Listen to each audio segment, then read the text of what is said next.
think Palestinian society at large, particularly the younger generation who are more hopeful, are moving towards that big picture. We want Palestine liberated. We want all Palestinians liberated, no matter where they are. And we're willing to sacrifice and find ways to engage to achieve that goal.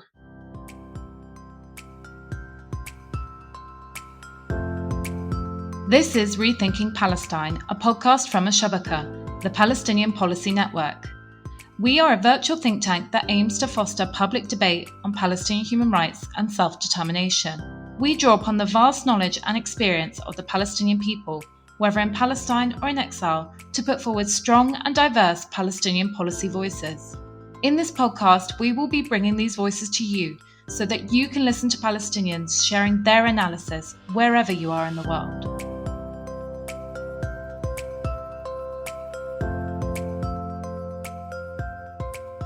Last month, the final round of Palestinian municipal elections took place in the 1967 territories.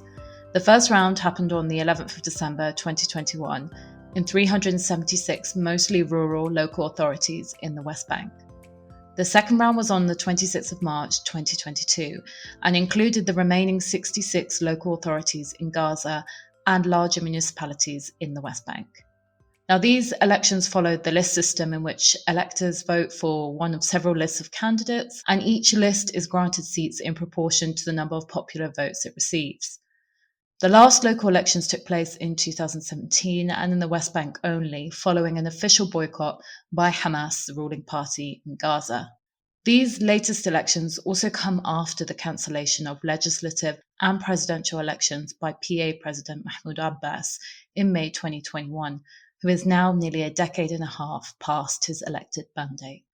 Joining me to discuss this is Al-Shabaka policy member and Afaz campaign director, Fadi Quran. Fadi, thank you for joining me on this episode of Rethinking Palestine. It's a pleasure to be here with you, Yara, and I'm excited for the conversation. Fadi, perhaps you can start off by telling us about the municipalities. What do they do? Why are they important? And what power do they actually hold? Well, this is a great question because there are, I'd say, two philosophies around Palestinian municipalities. On one hand, municipalities do what town halls do everywhere, which is make sure the infrastructure is taken care of, make sure that, streets are clean, make sure that licenses for buildings are handed out well, some urban planning. And there is, particularly within the Fatah and Palestinian Authority leadership, this kind of push for municipalities to just be that service providers that take care of logistical issues related to the cities they're in. But historically in Palestine, municipalities have also had a very political, I'd say, patriotic role, because part of the struggle for Palestine is a struggle over land. And if you look at the first Intifada, for example, municipalities were the only places where Palestinians had some level of representation, where Palestinians can choose who spoke for them. And so municipal leaders and councils would often take a position of what's known as positive steadfastness and adopt policies to increase people's cultural awareness about the political challenges that they face and protect certain land against settlement expansion and play that type of role of not just taking care of the logistical needs of people, but actually providing a vision and resisting against Israel's attempts at encroachment. And today, in the elections that happen, those two aspects of the roles of municipalities are kind of clashing, where there's an attempt to push it simply towards the logistical, apolitical, but many municipalities under threat from the occupation are seeking to move in a broader direction of steadfastness. So why do some political parties boycott the elections? Well, there are different reasons, I would say, across political parties. So some political parties like Hamas, for example, have in some elections participated in the municipal elections and then in other elections refused to do so. They refused or boycotted the last elections largely because they're being politically suffocated, they're being targeted. And so essentially they made the decision that if we run, we're going to be arrested, our members are going to pay a high price, whether by Israel or the Palestinian Authority. So we're just going to boycott them because this is not a real democratic process when we can't openly campaign. Other political parties, like let's say the Islamic Jihad, have a more, I'd say, foundational opinion, a dogmatic opinion in terms of municipal elections that simply says these are all part of the Oslo process, the Oslo creation, and we don't want to legitimize Oslo and this functionality, and so we're not going to engage in municipalities. And then there's a third set of political parties that basically don't engage or didn't engage because of what they saw as the PA's manipulative tactics to prevent a real democratic process. And this includes things like maintaining uncertainty around when the elections would happen that made it very hard to prepare, playing around with the rules and having elections in 2 phases to give Fatah a larger chance of controlling the election. And so a lot of groups just said, we're not participating in these elections because they're not fully democratic. They're being manipulated by the PA, and we don't want to further legitimize these efforts. So there are many different reasons, but those are the main ones. So moving us forward a bit to talk about the elections that just happened. Firstly, it was held in 2 phases. I was hoping that you could explain the reasons for that. And then also there was an increase of independent lists running. So by that I mean lists that weren't running under a specific political party, but rather as independent. And many of those lists, of course, had very obvious political affiliations. But I was wondering if you could explain those 2 phenomena for us. Those are great questions because they are actually part of the anomalies that we faced in the last municipal elections. Now, legally, Palestinian municipal elections are supposed to happen in 1 phase, and they were all supposed to happen at once. And historically, for the most part, that's how they've been conducted. Now, as many of our listeners are aware, the Palestinian Authority cancelled legislative and presidential elections that were supposed to happen last summer. And they came under significant pressure from the European Union and other international actors to have at least some form of elections. And municipal elections or local elections were being pushed to conduct. But of course, the PA and particularly the Fatah party didn't want any form of elections because they knew that if such elections were conducted, they would likely suffer a big loss. So it was about redesigning the election process to give them the highest chance of controlling as many seats as possible. And that's why they split the election in 2 phases. That's the main assessment, because they had the first elections in the smaller villages and towns, but there are hundreds of them across Palestine. And in a lot of those villages, they pushed towards not actually having elections, but having consensus lists. And, that meant that Fatah didn't really, in over 50% of towns that had elections in the first phase, there weren't any real competitive elections. They were just the towns coming together and choosing representatives of the families to sit there. And then in the second elections, that gave more space for and more time for Fatah in the second phase to plan their strategy on how they would engage in the larger cities. And it also gave a level of uncertainty or ambiguity because a lot of people lived under the assumption, and there was consistent disinformation, that, the second phase of the elections are not going to happen. They're going to be delayed. Gaza didn't have elections in the second phase. And so this was essentially a tactic to have it in 2 phases to prevent Fatah from having a massive loss. Now, of course, the Palestinian Authority's talking points, just to mention them, is they said that they did this for logistical reasons because it was easier to coordinate it this way, etc., etc. But speaking with members of the Palestinian Election Committee, those who run the elections, they told me directly that, it wasn't a logistical issue. It was 100% a political calculation. Now, what happened in the context then, to your second question, Yara, about the independent lists, is that in a lot of the larger Palestinian towns, what we see and what we have seen generally is that the political parties have lost their bases.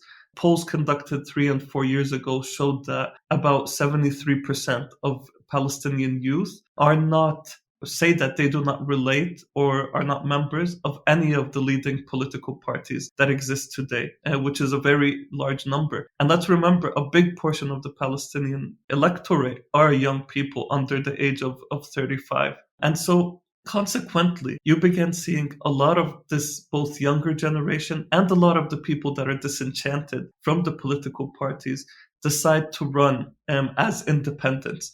And you saw an interesting thing happen as well, where there were members, particularly to some extent members of Hamas and members of the Palestinian Front for the Liberation of Palestine, the PFLP, creating and sometimes joint lists with independents in different cities. Because although the parties themselves didn't run, a lot of the members of those parties actually wanted a level of agency. And so they decided to form these lists that were not affiliated and were actually a coalition of the willing.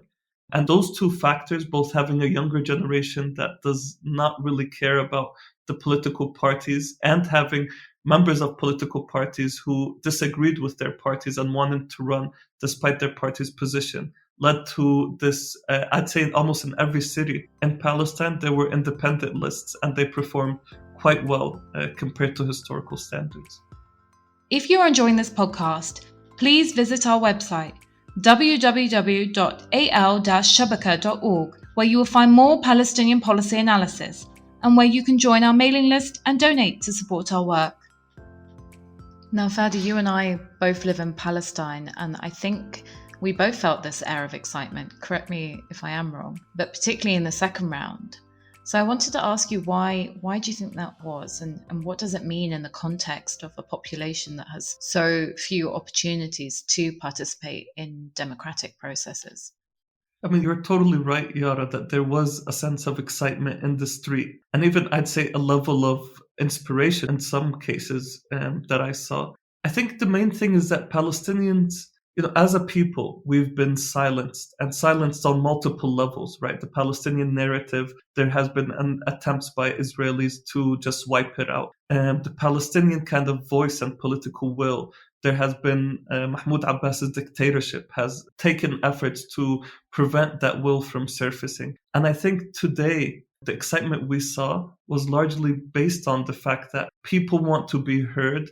People are sick of the status quo, and people saw these municipal elections as an opportunity to, shake the cages that they were in, and potentially as an opportunity to move in a different direction. Even though the municipalities do not have that much leverage on the political sphere, they do have some leverage in impacting people's lives and in pushing different narratives. And I think people were excited to kind of teach Fatah and the other political parties a lesson and say, we want to be heard. So let's get to the nitty-gritty and discuss the actual results. What was particularly interesting or surprising, and what can we expect going forward?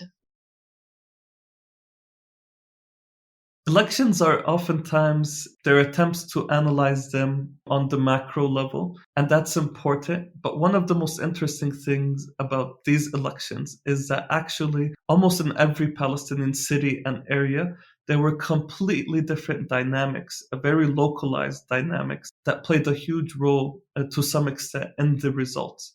And what I mean to say by that is, for example, it's not just people in these elections, we're not just voting Fatah versus Hamas. Hamas, as we said, didn't run in these elections. And Fatah sought to turn these elections into a technocratic vote where they played a significant financial role under the table, but they tried to put a narrative forward that this was not really Fatah running in these elections, although, of course, they had candidates. But on the local level, you saw that in many cases, like in cities such as Hebron, cities such as Al-Bira, in cities such as Nablus and elsewhere, the kind of old guard, the kind of old generation of leaders lost a significant amount of seats. You also saw in certain areas like Jericho, for example, where the elections led to, sadly, a situation where certain kind of familial and tribal clashes flared up because of how the elections were engaged. And you saw places like the city of Al-Bira, where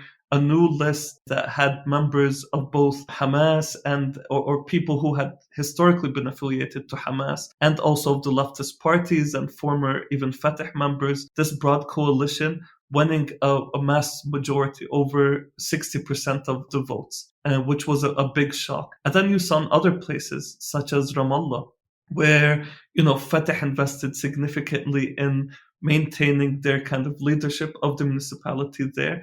And on the other hand, they didn't have any real inspiring other lists that, people could trust, that included people with, the other lists included great people, but not many skilled people that people felt they could trust to run the municipality. But overall, so even though you had these kind of very local dynamics that had to do with the people running, the families, the kind of how angry people were with the old guard, the three macro things that we saw in these elections, or themes. Number one, official Fatah lists performed horribly. I think this was a sign for Fatah that generally, if they run with their official names, if they run with figures historically connected to the party, they're going to lose miserably. They don't have any support. In some areas, Fatah did win, but they won largely because the people running under the Fatah banner are not really associated with the Mahmoud Abbas, Hussein al-Sheikh crew, but are more associated with opposition crews. So that was one big macro sign. The second was that although there was excitement in the street when the elections were announced, the actual participation in elections was sadly very low. It was 53%. Of people participated in these elections. Now, this partially has to do with how the PA manipulated the process. And what I mean by that is that the PA, when it opened for registration for both running for the elections and also just registering to vote, it was almost not advertised, and it was for a very short period, which meant that very few people actually had a chance to be able to vote or to know any details about the elections and how they were happening. But it was still a very low percentage, unfortunately. And then the third macro theme that we saw in these elections was unity lists, so lists that included members of the different political parties and that ran with both kind of narrative and rhetoric of unity and the rhetoric of opposition to the PA, performed very well despite having very limited resources. And I think that's probably a sign from the future of Palestine, or an echo from the future, that the way leadership is going to move here, and the people that are going to be trusted are those that are capable of building broad coalitions together and speaking very clearly against the old guard, and that can mobilize the majority of Palestinians. Thank you, Fadi, for that. So there is an argument to be had that democratic processes like this are meaningless under brutal military occupation, where candidates are arrested by the Israeli regime, political activity is severely restricted in general. Do you think elections such as these are important in this context? I've been thinking about that a lot, to be frank, Yara, over the last couple of months. Because on one hand, what we saw was that, for example, in Al-Bira, but also in Hebron, candidates that won and that were oppositional, let's say, to the Oslo PA narrative, were arrested. So in Al-Bira, Islam al-Tawil, who before the elections even happened was running for mayor and who won the position of mayor, was arrested 4 days before the elections by the Israelis. A lot of candidates were harassed by the Palestinian Authority security forces during the elections, and some of them received threats after the elections that they shouldn't try to be dissidents while they're in the town halls. In Hebron, also members of the municipality were arrested. So there's a question: if we're running and then those who are kind of challenging the status quo are arrested, silenced, or threatened, then why are people running to begin with? Can you have a democracy under apartheid when Israel, with the PA's support, can socio-engineer the results, even if the results are against them? And so that's one side of the argument. And I think it's an important piece to say that Israel is trying to engineer the politics of Palestinians, even when democratic processes happen, to get the final results that it wants. On the other hand, there's an argument to be made that having these processes, no matter how much Israel and the PA try to destroy them or damage them or shatter them, is important because it allows for new leaders and figures and faces and experiments to run and to push a new narrative into the Palestinian street. And oftentimes those that are arrested, after they run in this situation, actually gain more popularity and their ideas actually become more supported. And at the same time, those within the municipalities can slowly push towards a framework of resistance against the Israeli occupation even if there are a lot of efforts against them. And what I would argue is, I think these elections and these democratic processes are important to have, but we should be more proactive about how we prepare and use these moments to fight against the occupation, to frame them as part of resistance to colonialism, and to frame them as resistance, broadly speaking, and not to normalize the status quo through these elections. I think the PA and Israel would like to normalize the idea that colonialism is here, occupation is here, Palestinians have elections to run their day to day lives, and everything's okay. And if that's how democratic processes are run within Palestinian society, they're dangerous, they should be boycotted. But if we can actually create a narrative where democratic processes are run that say we're here as a liberation struggle to fight colonialism, that's our political agenda, and then they step up and challenge the PA, then they can be effective. And we haven't gotten to that point, unfortunately, in terms of the strategic engagement, but I think Palestinian society is getting there, step by step. It really is that age-old question of reform versus rebuild from scratch.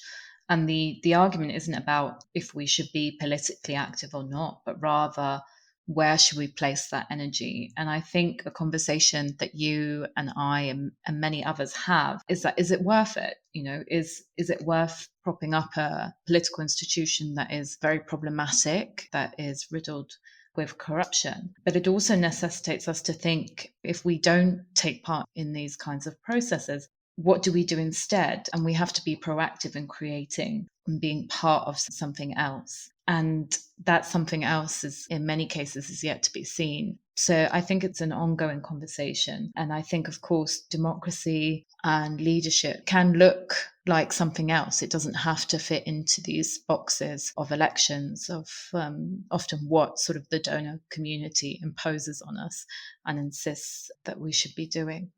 Fadi, I want to ask you a final question, and you've touched upon this, many of your answers already. But what do you think these latest elections tell us about the Palestinian people and the state of politics in the 67 territories? I think your comment is spot on, Yara, in terms of this age-old question about reform versus full-on revolution, and also the question about how to best proactively engage. And I think this is the kind of core question that we need to answer. And also, it may not be this or that type of question, but maybe this and that, and how you build a kind of society that both has the individuals engaging in the processes that are internal, like these local elections, and trying to change things from inside, that are coordinating directly with people that are trying to take these systems down, and building a broad enough coalition that can synergistically work on those two things together. But this is a broader conversation. I think it's worth having in depth. And I think also where our energies are invested is the most important aspect of these, because you don't want to invest your energy in something that has, as a business people would say, low return on investment. And I do think that in some of these elections, the investment going into them brings very little results because of the larger context that we're in. And I think that's where actually it connects me to Palestinians within 1967 and where they're at. I think one, just kind of going around to different cities and engaging with some of the parties and kind of youth groups and independent groups running in the different cities across the West Bank and listening to where society is at. I think there are a few levels to engage with. On one level, you realize just people are frustrated, within 1967. People are sick of the status quo, and people want their lives to at least become a little bit better. Whether that means having cleaner streets, whether that means having playgrounds for their children to play in, whether that means being able to travel.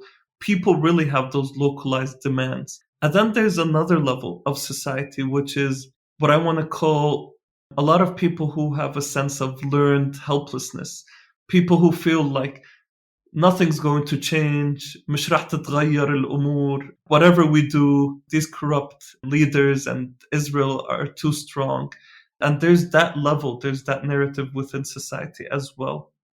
And then you have a third level or a third subgroup, which basically is saying that in order to end colonialism and apartheid that Israel's practicing against us, one of the core obstacles in our way is the Palestinian Authority, are the rulers of Palestinian society, and we need to be engaging at all levels, across different places of the presence of the Palestinian people, whether Palestinians in 1948, Palestinians in the diaspora, everywhere, we need to be engaging to remove these rulers and put in place a representative leadership. And these are kind of the different parts of Palestinian society in 1967. People who want the significant change, what we saw in the Unity Intifada last year, that see the Palestinians as one united front. People who are feeling a sense of helplessness and no change in the future. And then people who just want to improve their day-to-day lives. I think Palestinian society at large is moving towards that big picture, particularly the younger generation who are more hopeful, are moving towards that big picture. We want Palestine liberated. We want all Palestinians liberated, no matter where they are. And we're willing to sacrifice and find ways to engage to achieve that goal. The challenge with that subgroup that goes back to the point you mentioned, Yara, is there's still no clear body because, the PLO is basically weak and broken down. The political parties are dilapidated. There's no movement that those individuals feel they can be a part of to achieve that larger goal. Although, in their heart, psychologically, that's what they want. And so they end up being kind of sidelined from the day-to-day politics. And I think this is, for Palestinians listening, I think this is the question we need to answer is, how do we revive the Palestinian liberation movement and create spaces for all the young people and all the Palestinian people who want a better future to re-engage in politics? And I think Palestinian National Council elections or, some form of reform to the PLO, taking the PLO away from Mahmoud Abbas and his cronies is an important step on that path. But I would love your thoughts, Yara, in terms of how you think that can be done. So this is a first on Rethinking Palestine, where we've had a guest turn the tables around and ask me a question. But I do think it's an important one. And you and I, Fadi, have discussed this before. And I think you're right in saying that there is a consensus amongst the Palestinian people that we can't achieve liberation with our current leadership or the current leadership structures. And that leads us on to asking the question, or rather thinking about what Audre Lorde, the well-known feminist writer, what she wrote when she said that the master's tools will never dismantle the master's house. And so for me, elections are those tools. The way that the current system is set up in the 67 territories and the political institutions, the way that they have not only been manipulated and dominated by Fatah and by PA institutions, they've also have a massive amount of foreign involvement, donor involvement. And I think inevitably that means that having a huge change in the status quo, a huge revamp of the leadership, of the Palestinian leadership, is not possible under those conditions. And especially because those institutions are not representative and don't claim to be representative of all the Palestinian people in all of their geographic fragments. So I think these institutions, these processes, whilst the excitement for them is understandable in the context of a people that have been denied democracy and democratic practice for so long, in the long run, I think they have limited, as you said, limited gains and limited potential in terms of achieving liberation. Fadi, I think we're going to end it there. This has been a really great conversation, and thank you so much for asking me that final question. We hope to have you on Rethinking Palestine again very soon. Thank you, Yara. It's always a pleasure to connect and discuss these important topics with you. Thank you for listening to Rethinking Palestine. Don't forget to subscribe and leave us a review. For more policy analysis and to donate to support our work, please visit our website, www.al-shabaka.org. You can also follow us on Facebook and Twitter.